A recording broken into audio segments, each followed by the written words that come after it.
우리 교들 손을 들고 우리 같이 할렐루야 합시다. 할렐루야. 아멘. 오늘은 참 감사하게도 우리 귀한 목사님을 여러분에게 소개합니다. 우리 이 목사님은 우리 서울 선호회에 저보다 훨씬 더 오래되셨어요. 또 우리 목사님은 서부 이천동의 토박이시기도 합니다. 오늘 여기 잠깐 이 전 화면 어디 있죠? 아까 앞에 안 해도 돼요. 그도 우리 목사님 여기 있는 것처럼 목사님 우리 학위를 최고학부로 하시고 또 여러 우리 신학대학원에서 또 강의도 하셨고 또 그동안 우리 한국에 여러분 보시겠습니다만은 어려운 장애 교우들 장애인들을 위해서 가장 많이 수고하신 그런 목사님 중에 한 분이십니다. 오늘 우리 동빙호교회 협동 목사님으로 또 서울 선호의 전도 목사님으로 계신데 오늘 어려운 걸음 하셨어요. 오늘 목사님 얼마나 감사한지 저도 우리 목사님 뵈면서 존경하는데 여러분 은혜 주실 믿습니다. 여러분 은혜를 받는 마음으로 우리 목사님 손 들어서 우리 다시 한번 할렐루야 인사할까요? 할렐루야. 할렐루야.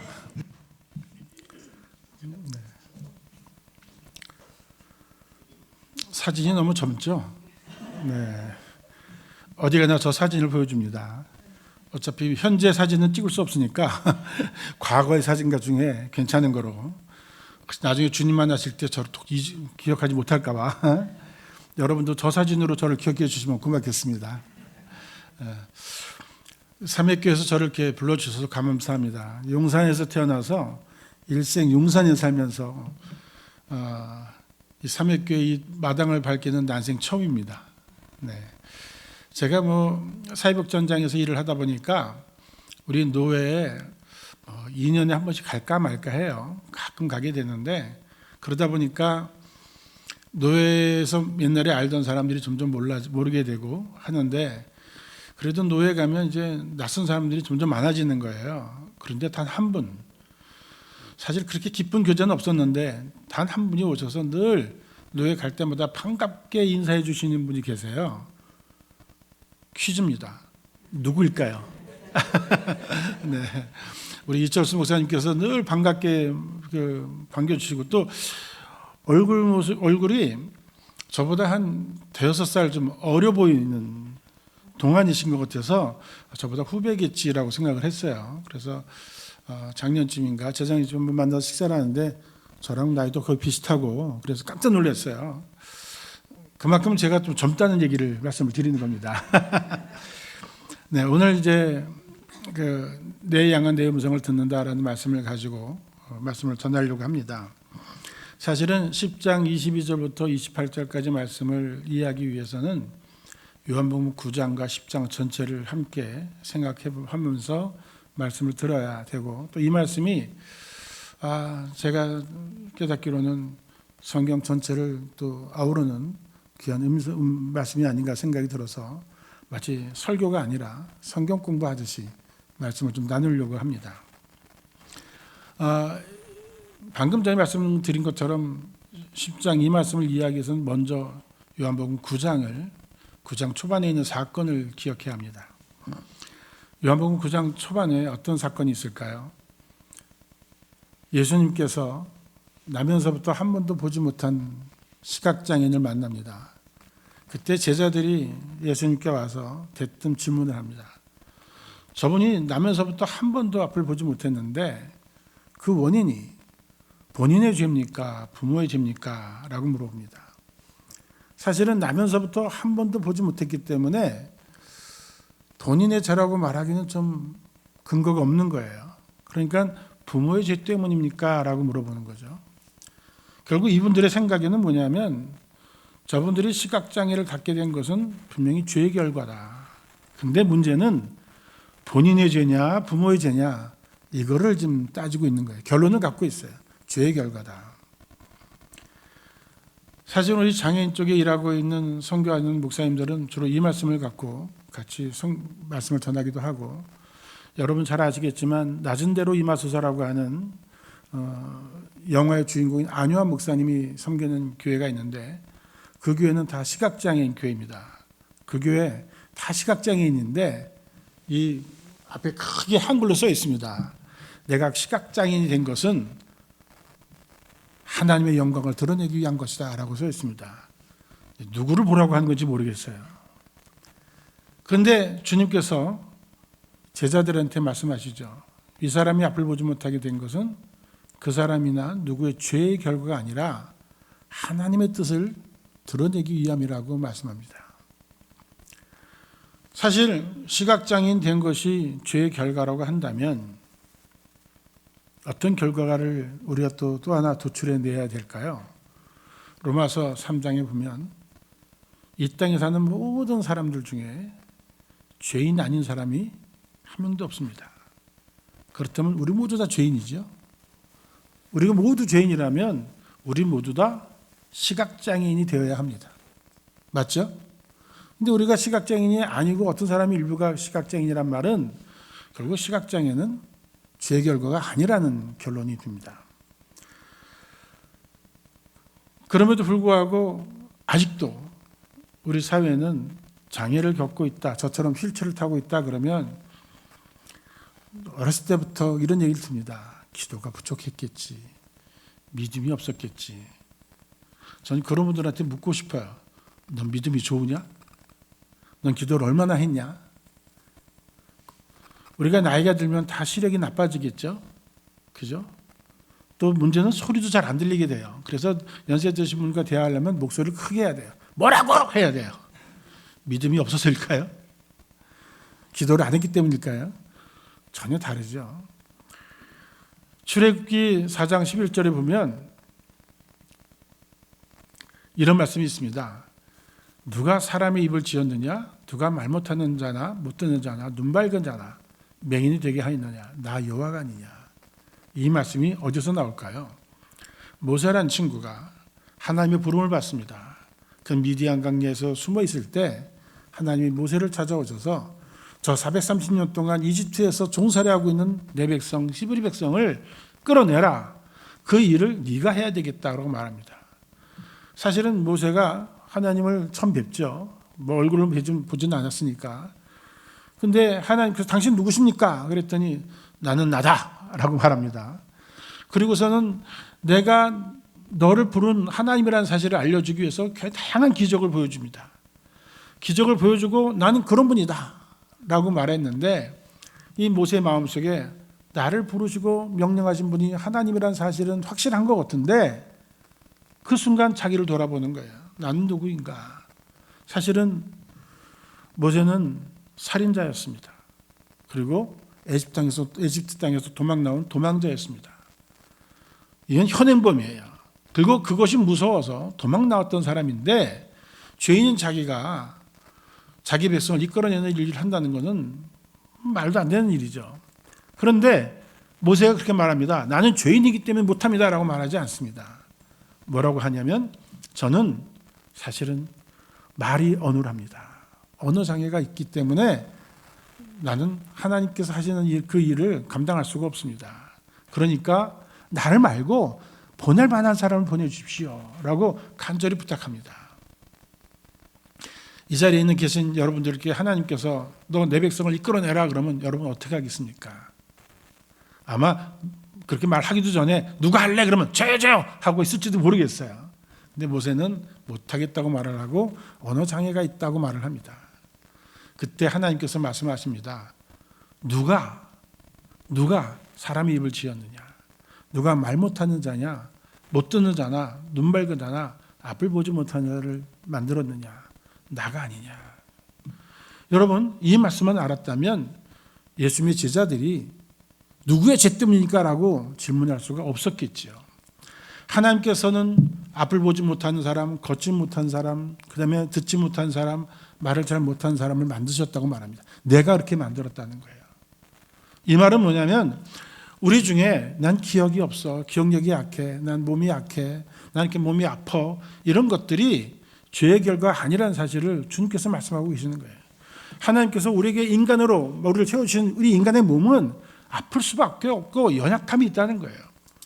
왜 우리 인간은 우리 좀 고민하죠. 왜 건강하지 않을까? 왜 아플까? 이렇게 나이 들면 몸이 좀 약해져야 될까라고 고민하게 되겠지만 하나님께서 창조 섭리가 그렇습니다. 종종 휠체어를 탄 사람한테 너 왜 이렇게 됐나? 라고 묻지 마세요. 하나님의 창조 섭리예요. 창조 섭리예요. 저도 지금 태어날 때 건강했고 첫 돌 지나서 막 뛰어다녔다고 합니다. 전 기억이 없어요. 어른들이 그렇게 말씀하시기 때문에 그래요. 어느 날 어떤 일이 있어서 그때 소아마비 예방주사를 맞았지만 그럼에도 불구하고 우리 나이 또래는 소아마비가 많았습니다. 그 중에 하나가 저였고 의술이 약해서 사실은 치료가 못한 거죠. 지금은 저와 같은 소아마비가 태어나지 않아서 한편으로 너무 감사한 일이죠. 그런데 하나님께서 이 모세를 보고 내가 너를 그렇게 만들었다고 말합니다. 사실 우리를 이렇게 연약하게 만든 이유가 하나 있어요. 왜냐하면 연약하기 때문에 서로 의지하라는 거예요. 서로 사랑하는 거예요. 사실은 연약하지 않고 너무 강하고 머리 좋고 모든 것이 완벽한 사람은 남을 의지할까요? 우리 사회를 보십시오. 정말 자기가 괜찮다고 생각하는 사람들 중에 남을 의지하지 않습니다. 연약한 사람은 할 수 없이 help me 도와달라고 할 수밖에 없고 그 어떤 사람도 물에 빠져서 죽게 되면 SOS를 할 수밖에 없습니다. 그게 우리 인간이에요. 다만 주님 옆에 나를 구원해 주셔서라고 말을 해야 되는데 그렇게 말을 하지 않죠. 아직 그는 하나님 믿지 않고 자기 주먹을 믿고 있기 때문에 그렇습니다. 하나님께서 이 연약한 모세를 만들었다고 말했어요. 그러니까 이제 모세는 할 말이 없는 거예요.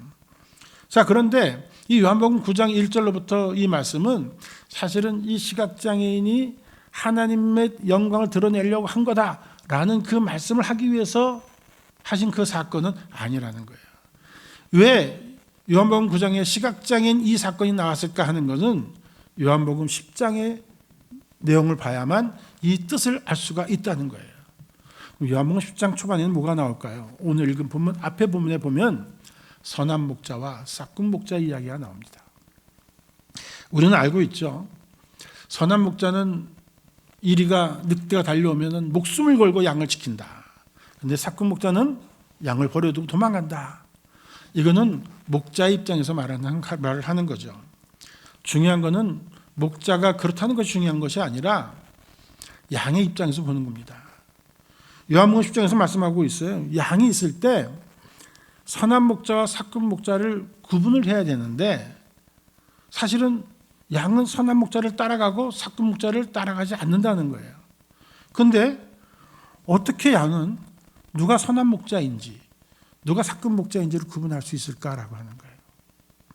물론 늑대가 왔을 때 자기를 도망가는 놈은 그건 짝꿍 목자지, 나를 지키는 거는 선한 목자라고 나중에 결과적으로 알 수가 있겠지만 그 전에 어떻게 할까라고 하는 그 부분이 핵심입니다. 양은 어떻게 선한 목자를 구분할 수 있을까요?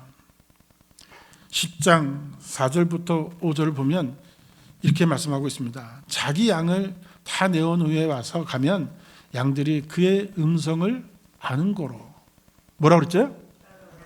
그의 음성을 아는 거로 따라오되 타인의 음성은 알지 못하는 거로 타인을 따르지 아니하고 도리어 도망하느니라. 여기서 중요한 것이 있습니다. 양이 선한 목자를 구분하는 것은 목자의 음성을 듣고 따른다는 거예요. 왜 그럴까요? 사실은 양은 시력이 약하다는 것을 알고 있습니다. 무엇인가를 보고 구분하는 것이 아니라 음성을 듣고 구분한다는 거예요. 제가 한 오래전에 지금 이대병원이 목동에 있지만 저기 동대문에 있을 때입니다. 거기에 한 6, 7년 동안 병원 전도를 한 적이 있습니다. 병원 전도를 하는데 그때 병원에 가면서 전도하면서 처음 알게 된 게 6층은 산부인과 병동이지만 13층은 아주 그 병실을 들어가면 안 되는, 다시 말하면 아파서 온 사람들이 아니라 여러 가지 이유로 그 1인 병실로 들어가는 환자들이 있는 곳이에요. 근데 하루는 제가 뭣도 모르고 녹하고 병실에 들어갔습니다. 전도하러. 지금은 제가 이렇게 휠체어 탔지만 휠체어 탄 지는 한 6, 7년밖에 안 되고 그동안 목발을 짚고 다녔거든요. 저는 문을 툭툭 들고 누구세요 하는데 네 발이 목발을 두고 그 사람을 만났습니다. 젊은 사람이 침대에 누워 있더라고요. 그분한테 예수님 믿길 바랍니다. 예수님이 당신을 사랑하십니다라고 했더니 그 젊은 사람이, 그때 전 젊었으니까 저를 보고 탁 웃으면서 하는 얘기가, 안쓰럽게 저를 쳐다봐요. 안쓰럽겠지요. 자기 누워있고 전 서 있으니까. 하나님을 보여주면 믿겠습니다. 아주 정중하게 진지하게 얘기를 하더라고요. 그래서 제가 그분한테 알았다고 그리고 주머니에서 볼펜을 다 꺼냈습니다. 여기 우리 하나님이 계십니다. 그러면 그분이 뭐라고 했을까요? 하나님을 보여주면 믿겠다고 하는 그 젊은이가 여기 하나님이 있다고 보여주니까 저를 보고 하는 얘기가, 하나님은 보이지 않는데 왜 그걸 하나님이라고 말하냐? 라고 반문을 하는 거예요. 그 제가 또 얘기했죠. 아니, 보이지 않는 하나님인 걸 알면서 왜 보여달라고 믿냐? 자기가 할 말이 없는 거예요. 사실은 우리가 전도를 많이 하게 되면 사실은 이런 질문을 많이 받습니다. 하나님 보여달라. 근데 그분이 알고 있어요. 하나님은 보이지 않는 분이다. 우리도 혹시 여러분 중에 하나님을 본 분이 계십니까? 한번 하나님을 본 적이 없고 아마 이 땅에 사는 한 하나님을 볼 수가 없을 거예요. 그런데 신기하지 않습니까? 다른 사람은 하나님이 보이지 않기 때문에 못 믿겠다고 하는데 우리는 무슨 근거로 하나님을 믿고 있습니까? 무슨 근거로 하나님을 믿고 있습니까? 당신이 하나님을 믿고 있다는 증거를 보여달라고 하면 뭘로 증거를 보여줄 수 있겠습니까? 저 같은 경우에 가끔 이런 기도를 합니다. 하나님, 제가 이렇게 휠체어를 타고 있는데 어느 날 갑자기 뛰어서 걸어가고 저는 옛날에 걸었습니다 라고 하면 증거가 되지 않겠습니까? 그러면 저 때문에 많은 사람이 믿지 않겠습니까? 근데 그 사람이 또 저한테 그렇게 말할 거예요. 그럼 네가 목발 집었고 휠체어 탔던 증거를 내봐라. 지금 잘 걸어 다니지 않냐? 이렇게 하여간 믿지 않으려면 뭔지 약간 여러 가지 따져볼 거예요.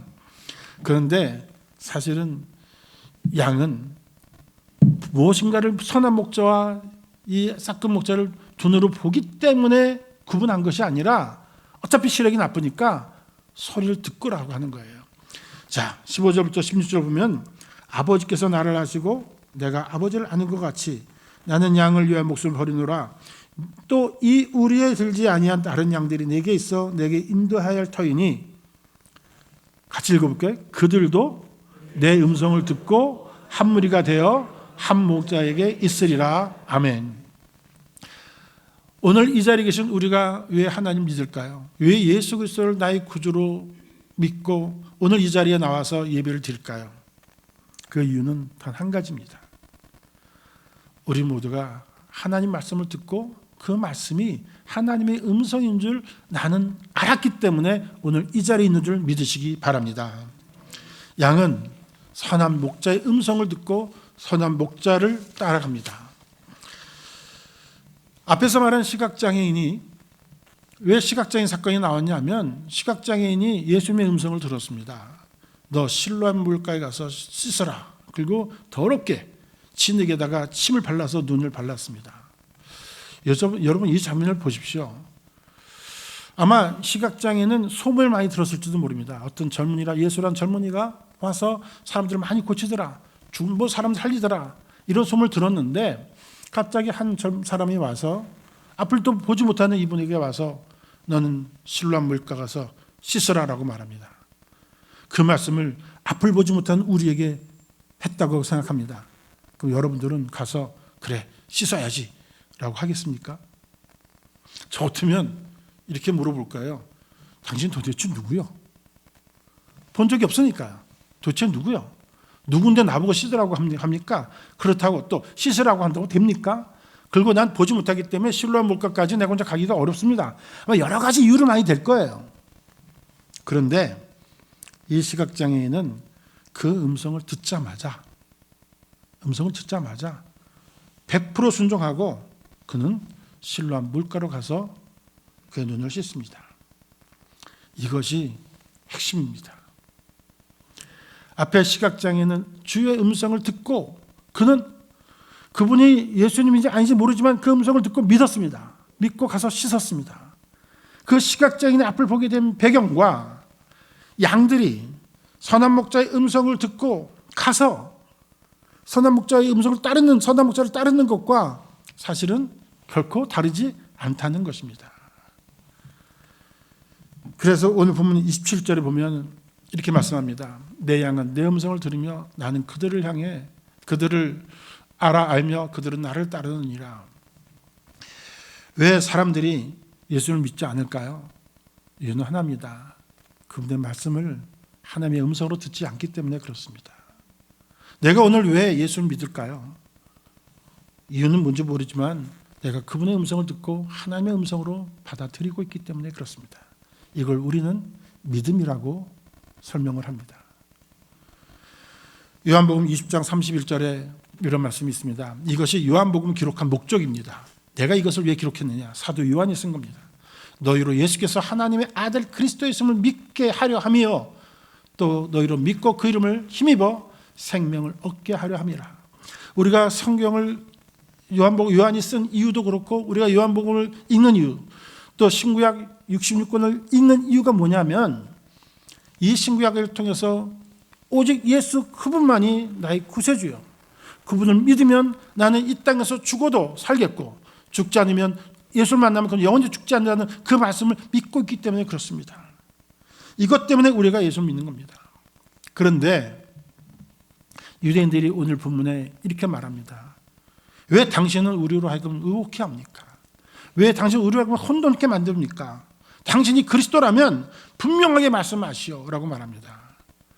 요한복음 10장에 사실은 이전에 예수님은 많은 기적을 보여주었습니다. 기적을 보여줬음에도 불구하고 이들은 예수님께 묻습니다. 당신은 왜 나를 의심하게 만듭니까? 우리는 저 그리스도 메시아를 기다리고 있는데 왜 당신이 메시아라고 말하니 우리는 혼란스럽습니다 라고 말합니다. 앞에서 시각장애는 그분이 예수님을 믿고 보지도 않고 따랐는데 사실은 이들은 그렇지 않았다는 거죠. 왜 이분들의 질문에 대해서 예수님께서 이렇게 말씀하시죠. 내가 너에게 말했을 때 너희는 믿지 않는다. 내가 내 아버지의 이름으로 행하는 일들이 나를 증거하는 것인데 너희가 믿지 않는 이유는 단 하나다. 뭐죠? 너희는 내 양이 아니기 때문이다. 아주 간단하죠. 너희가 왜 나를 믿지 않느냐, 내 말을 안 듣느냐, 너희는 내 양이 아니기 때문이다. 그러나 내 음성을 듣고 믿는 사람은 내 양이기 때문이다.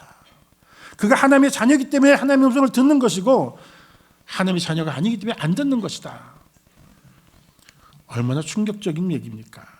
이들은 이 말을 듣는 사람들은 자기는 선택된 민족이라고 생각했고 우리는 메시아를 기다리고 있는 사람이고 우리 말고는 다른 사람은 다 죄인이다 라고 생각했던 이들에게 주님은 말씀합니다. 너희가 내 양이 아니기 때문이다. 저는 학부 때 철학을 공부했는데 철학을 공부하면서 이분을 만났습니다. 버트란트 러셀이라는 사람인데 이분이 이런 책을 썼습니다. Why I am not a Christian. 나는 왜 하나님을 믿지 않는가? 나는 왜 그리스도인이 아닌가? 자기가 그리스도인이 아닌 이유를 한 책을 아주 길게 썼습니다. 논리적으로 잘 썼습니다. 그래서 많은 지금도 물신자들이 또 과학자들이나 철학자들 중에 예수를 믿지 않는 사람들이 가끔 내세우는 책이 이 버트란트 러셀의 이 책입니다. 왜 나는 예수 그리스도인이 아닌가라고 하는 질문, 대답을 논리적으로 설명합니다. 아주 타당합니다. 여기에 대해서 다시 우리 자신은 스스로 또 질문을 해봐야 돼요. 저분은 왜 나는 그리스도인이 아닌가라고 말했다면 나는 또 스스로 대답해야죠. 나는 왜 그리스도인입니까? 여러분은 왜 그리스도인이라고 믿습니까? 왜 그리스도 고백합니까? 가끔 믿지 않는 사람한테 예수님을 전하려고 하면 그분들이 왜 나한테 전하려고 합니까? 라고 말합니다. 여러분 뭐라고 대답하시겠습니까? 예수님 전했는데 그분이 안 믿으면 이렇게 말하겠죠. 너는 하나님의 양이 아니다. 이렇게 말씀하시겠습니까? 사실 그게 중요한 게 아니라 왜 나는 크리스찬인가라고 말할 때 내가 대답할 수 있는 대답은 딱 하나예요. 나는 주님의 음성을 듣고 그분의 음성이 하나님의 음성이라고 난 믿기 때문이다. 버트란트 러셀은 그 음성을 듣고서도 하나님의 음성인 줄 받아들이지 않기 때문이죠. 이건 논리적이지 않아요. 가끔 철학을 공부하면서 인도 철학도 배우고 불교 철학도 배우고 여러 철학을 배우면서 경전을 많이 보는데 그래서 가끔 묻습니다. 여러분은 교회 다닐 때 신구약 성경책을 다 읽고 나서 거기서 진리의 도를 깨닫고 이게 진리구나. 그래서 예수 믿는 분이 계십니까? 혹시 여러분 중에 불경을 다 읽고 또 노자, 종자, 장자를 다 읽고 유교를 다 읽고 그 다음에 이슬람교 경전까지 다 읽고 난 다음에 역시 진리는 기독교야. 난 그래서 예수 믿어. 이렇게 믿는 분이 계십니까? 아마 여러분 중에는 그렇게 믿는, 그리고 불경이 뭔지도 모르는 분이 많이 계실 거예요. 네? 그 조혜련 씨가 그렇게 얘기하더라고요. 내가 예수 믿는 게 너무 다행인 게 믿는 성경 말씀이 이 한 권이기 때문에 너무 다행이래요. 8만 다전경을 대장경을 다 보고 읽으려니 나한테는 영향이 안 된다는 거죠. 사실은 어떤 분이 이것도 너무 두껍다고 하죠.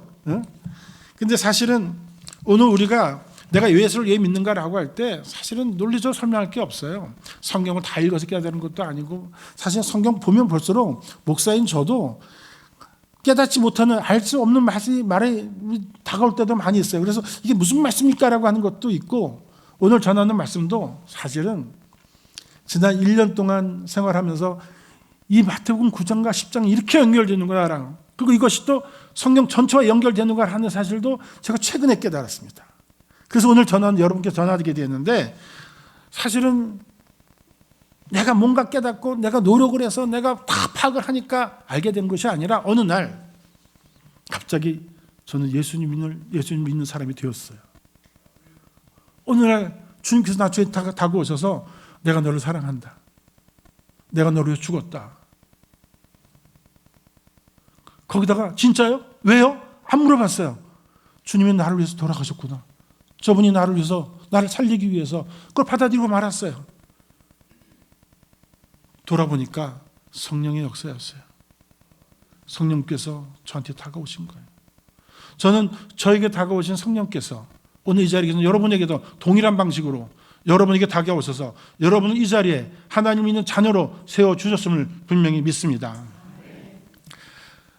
오늘 이 말씀을 보면서 요한복음에 나오는 한 사람을 소개하려고 합니다. 여러분 잘 알고는 토마스라고 하는 사람입니다. 도마라고 하죠. 우리는 도마하면 어떤 생각이 듭니까? 도마 그러면 복음성가도 나와요. 의심 많은 도마. 의심 많은 도마. 도마는 의심 많아. 이러면서 목사님들이 설교할 때 늘 그럽니다. 도마처럼 의심하지 말고 덮어놓고 믿으라고. 과연 도마는 의심 많은 사람일까? 라는 질문을 우리는 또 스스로 해봐야 돼요. 사실은 이 도마가 의심했다라고 하는 장면이 기록된 기록은 마태, 마가음, 누가, 요한 중에 요한복음에밖에 기록이 되어 있지 않습니다. 예수님께서 부활하셔서 제자들에게 오셨죠. 그때 제자들 가운데 도마는 없었습니다. 부활하신 예수를 만났던 제자들, 그들이 부활하신 예수를 만났는데 도마 보고 야 예수님이 다시 살아나셨어 라고 했더니 도마가 뭐라고 말하죠? 나는 내 손을 만져봐야 믿겠다. 그 정도 갖고 믿을 수 없다고 말합니다. 그 정도라면 이제 안 믿는 사람이 돼야 되는데 다행히 또 예수님께서 다시 오셨죠. 도마에게 나타나십니다. 그 자리에 오셔서 예수님께서 말씀하십니다. 보지 않고 믿으면 더 복이 있을 텐데 이제 믿느냐? 라고 말합니다. 그리고 내 손을 만져보라고 말씀하십니다. 그때 도마의 입에서 놀라운 고백이 나옵니다. 여러분 베드로는 어떤 고백을 했죠? 주는 그리스도시요 살아계신 하나님의 아들입니다 라고 말씀하십니다. 이 고백했을 때 예수님께서 칭찬을 하셨습니다. 그렇지만 그 다음에 고백을 하자마자 이 위대한 고백을 하자마자 교과서적인 같은 고백을 하자마자 베드로는 뭐라고 하냐면 딴 얘기를 합니다. 그때 예수님께서 베드로를 야단칩니다. 고백을 하고 난 다음에 위기가 오는 거예요. 근데 사실은 이 고백을 보면 주는 그리스도시요 살아계신 하나님의 아들입니다라고 하는 것은 3인칭 고백입니다. 3인칭 고백이. 근데 도마는 뭐라고 했냐면 나의 주 나의 하나님입니다. 1인칭 고백으로 갑니다. 오늘 우리가 해야 될 고백은 주는 그리스도시요라는 고백이 아니라 예수님은 나의 주 나의 하나님이라고 하는 고백을 할 때 진짜 나의 고백이 되는 줄을 믿습니다. 다시 한번 고백할까요? 나의 주 나의 하나님입니다. 예수님이 나의 주 나의 하나님입니다. 자, 그렇다면 왜 요한은 이 다른 복음서 기자들이 쓰지 않은 이 장면을 굳이 넣었을까요? 요한복음이 기록되었을 때는 예수님이 부활하시고 나서 한참 뒤에, 이 공간복음서 쓰고 나서 한참 뒤에 기록된 게 요한복음입니다. 요한복음은 쓴 그 요한과 도마는 사실은 굉장히 친한 사람들입니다. 친한 친구예요. 그러면 요한은 이 복음서를 쓴 읽은 사람들이 도마를 의심하는 놈으로 인정할 거야. 목적이 그거였을까요? 그것이 아니었습니다.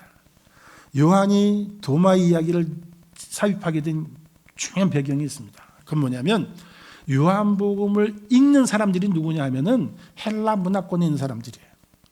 헬라 문화권에 있는 어떤 사상이 있었냐면 나스티시즘, 영주주의가 아주 지배적인 사상이었고, 그 나스티시즘, 영주주의는 어떤 사상이냐면 예수는 하나님이신데 그가 육체로 온 것은 가짜다라고 하는 거예요. 예수님은 하나님이신데 육체로 온 건 가짜다. 논리적으로 말하면 이게 좀 말이 이상해요. 예수님이 육체로 온 건 맞는데 그가 살아가서 하나님이야? 이건 거짓말이야 라고 해야 되는데, 이들은 예수님이 하나님인 건 맞는데 육체가 온 거는 가짜다라고 주장한 게 이 영지주의입니다. 왜냐하면 영이 본질이고 육체는 가짜이기 때문에 그렇다고 말하는 겁니다. 이 사상에는 플라톤 사상이 있습니다. 이원론이죠. 영이 진짜고 육체는 뭐 지나가는 거 아무것도 아니다라고 하는 거죠. 그런데 이 사상을 받아들이게 되면 예수님이 육체로 죽으셨다는 사실이 거짓말이 돼요. 또 예수님이 부활했다는 것도 거짓말이 돼요. 그래서 나온 게 가연설이에요. 가짜다라는. 예수님이 33년 동안 살았던, 육체로 살았던 것은 가짜다. 그러니까 그분은 죽은 것도 아니다. 예수님의 죽음도 부족하니까 실제로는 부활도 부정하게 되겠죠. 그러니까는 이들은 예수님은 하나님이다라고 하는 것을 인정하는 것 같지만 실제로 33년 동안 함께 계셨던 예수님, 그 죽었다가 다시 산 예수님을 부정한 그런 주장이었어요. 그런 사람들한테 요한이 쓰고자 한 건 뭐냐면 예수님이 육체로 오신 그분도 진짜였다. 그리고 죽음도, 십자가의 죽음도 진짜고 다시 살아나시고 또 진짜고, 그러니까 예수님은 사람이면서 동시에 하나님이다 라고 하는 사실을 알려주는 거예요. 그래서 요한 1서에 보면 이런 말씀이 있습니다. 요한 1서를 쓰는 목적이 뭐냐? 한번 읽어볼까요? 시작. 태초부터 있는 생명의 말씀에 관하여는 우리가 들은 바요, 눈으로 본 바요, 자세히 보고 우리의 손으로 만진 바라. 아멘. 요한일서 1장 1절을 쓰는데 이 쓰는 목적이 뭐냐면 우리가 믿는 예수는 하나님이신데, 그들이 인정하니까 하나님이신데 그 하나님은 우리가 눈으로 봤고 들었고 손으로 만져본 실제로 육체를 가진 분이다. 그래서 요한일서를 보게 되면 이런 말씀이 있습니다. 예수님께서 육체로 오신 것을 부정하는 사람은 적그리스도다. 아주 명확하게 나옵니다. 적그리스도가 누구냐? 육체로 오신 예수를 부정하는 것은 적그리스도라고 말하는 겁니다. 그러니까 이 도마는 의심 많은 사람이야, 이걸 부정하려고 한 것이 아니라 도마가 의심했지만 도마가 만난 그 예수님은, 부활하신 예수님은 진짜로 육체로 부활하신 예수님이라는 사실을 알려주기 위해서 도마 사건을 집어넣은 거지, 우리가 도마는 의심 많은 놈이야, 우리 도마처럼 의심하면 안 돼, 이걸 강조하게 한 것이 아니라는 거예요. 사실 요한복음을 썼을 때 도마는 이미 인도에서 힌두교도에게 순교를 당했던 상황이었습니다. 그는 순교자였습니다. 그러니까 오늘 앞으로 도마를 볼 때는 의심 많은 도마 이렇게 생각하지 않았으면 좋겠습니다. 도마 때문에, 요한이 도마를 소개하는 것 때문에 우리가 믿는 예수님은 육체로 오셨고 육체로 죽으셨고 다시 사신, 부활하신 예수님이라는 사실을 알려주기 위해서, 또 그분을 믿어야만 우리가 영생을 얻는다는 사실을, 이 진리를 가르쳐주기 위해서 요한이 도마를 소개한 겁니다. 그래서 이 말씀을 하기 위해서 요한복음 1장 1절부터 3절, 4절, 14절에 나옵니다. 요한은 쓰죠. 태초에 말씀이 계시니라. 이 말씀이 곧 누구시죠? 말씀이 예수님이세요. 말씀은 보입니까? 음성으로 들립니까? 음성으로 들리죠. 그렇죠. 말씀이, 로고스라고 하는 게 원래 원리라고 하는 뜻인데 우리는 번역을 말씀이라고 했죠. 이 말씀이 계셨다. 말씀이고 하나님이다. 그 하나님이고 예수 그리스도다. 그러면서 마지막에 이런 말씀입니다. 말씀이 육신이 되어 말씀이 뭐가 됐다고요? 육신이 돼요. 우리 가운데 거하심에 우리가 그의 영광을 보니 아버지의 독생자의 영광이요 은혜와 진리가 충만하더라. 요한은 1장 1절부터 쓰고 있는 거예요. 말씀이 육신이 됐다. 우리가 눈으로 본 그분이 됐다는 거예요. 그래서 예수님은 단순히 이와 같은 인간이 아니라 하나님이신데 그분이 사람이 되셨고 죽었다 다시 사신 분이라고 하는 것을 요한복음 1장 1절에 말씀하고 그 다음에 도마의 사건을 등장시키고 요한 1수에 이 말씀을 계속하고 있는 거예요. 오늘 이 자리에 있는 우리 모두에게 바로 말씀을 듣고 말씀 속에서 주님을 만나는 우리 모두가 되기를 예수님의 이름으로 축원합니다. 자, 그러면서 요한은 강조하기를 요한일서 4장에 이런 말씀을 하고 있습니다. 자, 사랑은 여기 있으니 우리가 하나님을 사랑한 것이 아니요 하나님이 우리를 사랑하사 우리 죄를 속하기 위하여 화목제물로 그 아들을 보내셨으니. 그 다음 같이 읽을까요? 시작. 사랑하는 자들아 하나님이 이같이 우리를 사랑하셨은즉 우리도 서로 사랑하는 것이 마땅하도다. 아멘. 자, 우리가 예수님을 믿게 된 거는요 논리적으로 학구적으로 설명할 수 있는 것이 아무것도 없어요. 어느 날 갑자기 모세에게 하나님이 오신 것처럼 어느 날 갑자기 성령께서 우리에게 감동을 주셔서 따지지도 않고 묻지도 않고 예수님의 말씀을 하나님의 말씀을 받아들일 수 있는 그 은혜를 주셨어요. 우리는 그 은혜를 받은 사람이 사도 바울에 의하면 죄인으로서 죽을 수밖에 없어요. 죄의 삭상 사면 다 죽을 수밖에 없고 우리는 영원히 갈 수밖에 없는 그런 존재인데 그런 사람들 중에 우리를 불러서 하나님의 자녀로 삼아주셨는데 그 우리를 자녀로 삼아주신 사건이 뭐냐면 주님이 우리를 사랑하신 사건. 오늘 우리가 그 사랑을 받고 있어요. 근데 우리 중에 어느 누구도 하나님께 기도하기를 잘 모르지만 하나님 제발 예수님을 보내주세요. 예수님 만나기를 원합니다. 나 그분의 사랑을 받기 원합니다. 요청한 적이 한 번도 없었습니다. 특히 한국 땅에 사는 우리는 전부 다 그런 사람들이에요. 그런데 어느 날 갑자기 우리가 예수님 믿는 사람이 되었고 그리스도인이 되었어요. 은혜예요. 이것이 바로 하나님의 사랑이에요. 오늘 우리는 그 하나님의 사랑을 받은 사람들이에요. 그 사랑을 받은 사람이 해야 될 일이 뭐냐? 다른 게 없다는 거예요. 내가 너희를 사랑하니 너희도 서로 사랑하라. 여러분 서로 사랑하고 계십니까?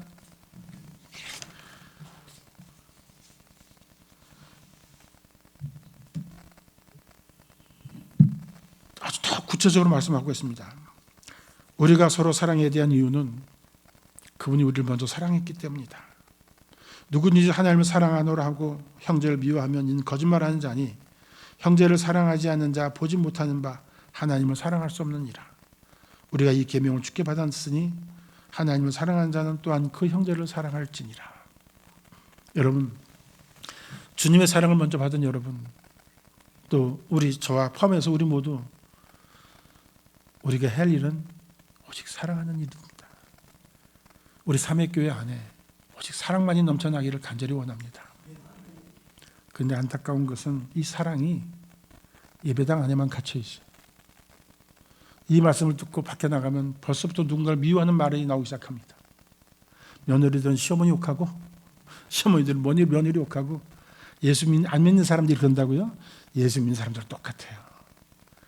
집사님이 권사님을 그러다 보니까 교회가 갈라지고 나눠지고 또 목사님과 장로님들이 함께 교회를 의논을 할 때도 불구하고 또 너무 갈라지는 모습이 보여요. 왜 그럴까요? 우리가 누군가를 잘 순간순간 잊어먹기 때문에 그렇습니다. 하나님이 나를 사랑했기 때문에 나는 사랑해야 되는데 여러분에게 허락하신 여러분의 가정의 구성원들을 모두 사랑하십니까? 남편은 아내를 사랑하십니까? 아내는 남편을 사랑하십니까? 자녀를 사랑하십니까? 이건 그리스도인이기 때문에 사랑하는 것이 아니라 하나님이 우리에게 사랑을 주셨기 때문에 우리가 사랑을 해야 되는 거예요. 그럼에도 불구하고 여전히 그리스도인 가정이 그 안에 사랑이 넘치지 않는 모습을 보게 됩니다. 왜 내가 우리 며느리를, 내가 왜 우리 시어머니를, 우리 남편을, 아내를, 왜 자녀를 세속적으로 자꾸 바라보게 될까라고 생각할 때마다 여러분 한 가지 깨달으시기 바랍니다. 따라합시다. 하나님이 먼저 나를 사랑했습니다. 하나님 먼저 나를 사랑했기 때문에 내가 만나는 모든 사람들은 내가 사랑을 할 수밖에 없어요. 노예 갈 때마다 이철수 목사님이 저를 보고 인사하는 그 모습 속에서는 주님의 사랑을 느낍니다. 그 사랑을 느끼고 다시 집에 와서 또 아내를 바라봅니다. 사실은 지구상에서 목발을 짚고 있는 한 남자를 결혼하겠다고 부모님 반대를 무릅쓰고 와서 지금까지 살고 있는 그 여자, 제가 사랑하지 않으면 누가 사랑하겠습니까? 근데 저는 중요한 거는 제 인간적으로 모습으로는 제 아내를 사랑할 수가 없어요. 왜냐하면 제 안에 사랑이 별로 없어요. 메말라 있어요. 그래서 제가 내 아내를 사랑하는 이유는 제 안에 하나님의 사랑이 흐르고 있기 때문에 아내를 말할 때마다 나는 인간적으로 다른 사랑하지 않습니다.